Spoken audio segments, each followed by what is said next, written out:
हमारी जिंदगी की हर मुसीबत एक रैंडम एक्सीडेंट नहीं, बल्कि अल्लाह का वो तीर है जो बिल्कुल निशाने पर लगता है। समझ लो, ये जो लफ्ज़ मुसीबत कुरान में आता है ना, इसका असल मतलब सिर्फ कैलेमिटी या ट्रेजेडी नहीं होता। ये लफ्ज़ आता है असाबा से, जिसका मतलब है निशाने पर लगना, बिल्कुल टारगेट को हिट करना।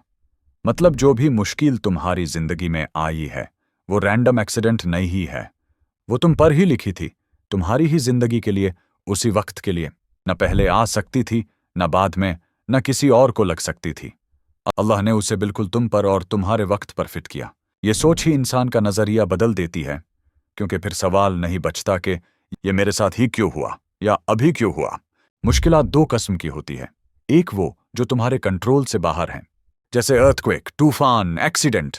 तुमने न कॉज किया न रोक सकते थे, ये अल्लाह का प्लान है।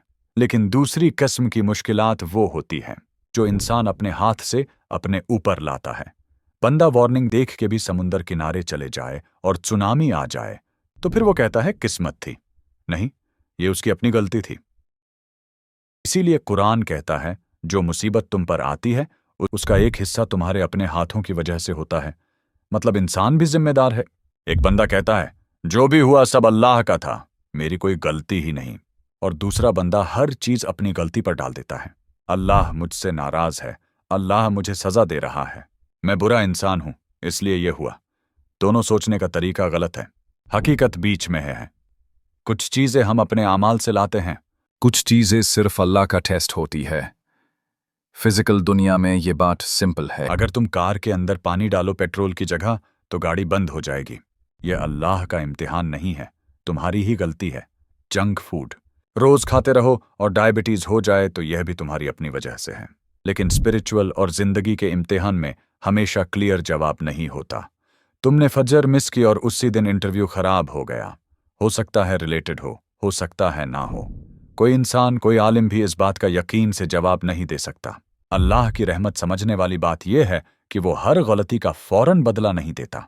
अगर वाकई अल्लाह हर गुनाह पर फौरन सजा देता तो हम अभी खत्म हो गए होते। कुरान खुद कहता है अल्लाह बहुत कुछ माफ कर देता है।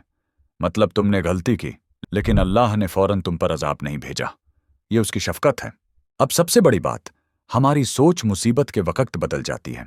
आम दिनों में कहते हैं अल्लाह रहमान है, अल्लाह रहमान है। लेकिन जब प्रॉब्लम आती है तो दिल कहता है अल्लाह मुझसे बदला ले रहा है, अल्लाह मुझे गिराने आया है। कुरान कहता है असल ईमान तब टेस्ट होता है जब दुख आए और फिर भी तुम अपने रब को रहमान रहीम समझो। उस वक्त अगर तुम्हारा हुस्ने-ज़ान अल्लाह के साथ बरकरार रहा, तो अल्लाह तुम्हें एक ऐसी चीज देता है जो पैसों, सेहत, स्टेटस, किसी चीज से नहीं मिल सकती। अल्लाह तुम्हारे दिल को गाइडेंस देता है। पैसा मिल जाए तो भी नए मसले आते रहेंगे, सेहत वापस आ जाए तो भी जिंदगी में नई मुश्किलात होंगी, फैमिली प्रॉब्लम सॉल्व हो जाए तो नए टेस्ट आ जाएंगे। प्रॉब्लम जिंदगी का हिस्सा है। पैगंबरों की जिंदगी देख लो, उनके साथ तो हमेशा प्रॉब्लम्स रही। तो फिर असली तोहफा क्या है? असली तोहफा है सुकून का दिल, एक गाइडेड दिल। यह वो गिफ्ट है जो सिर्फ अल्लाह देता है। जब तुम सब कुछ खो देते हो लेकिन तुम्हारे दिल में तवक्कुल और सुकून होता है, तो दुनिया के लोग हैरान हो जाते हैं। ये बंदा इतनी मुसीबत में है फिर भी मुस्कुरा रहा है। यही असली ईमान है। और अल्लाह का वादा है, अगर तुम सच दिल से उससे गाइडेंस मांगो, वो तुम्हें कभी भी रिजेक्ट नहीं करेगा। तुम गाड़ी मांगो, घर मांगो, सेहत मांगो, अल्लाह दे भी सकता है, रोक भी सकता है, क्योंकि उससे बेहतर कोई नहीं जानता। लेकिन एक चीज गारंटीड है, अगर तुम सच्ची नीयत से बोलो या अल्लाह मुझे हिदायत दे, मेरा दिल गाइड कर, तो अल्लाह हमेशा देता है। और जब वो हिदायत मिल जाए तो बाकी सारी मुश्किलात छोटी लगती हैं। इसलिए मुसीबत को हमेशा अजाब मत समझो। ये अल्लाह का तरीका है तुम्हें अपने करीब लाने का, तुम्हारे दिल को सुलझाने का। मुसीबत दरवाजा है और उसके पीछे अल्लाह का सबसे बड़ा गिफ्ट छुपा होता है, एक मुतमिन दिल, एक गाइडेड दिल।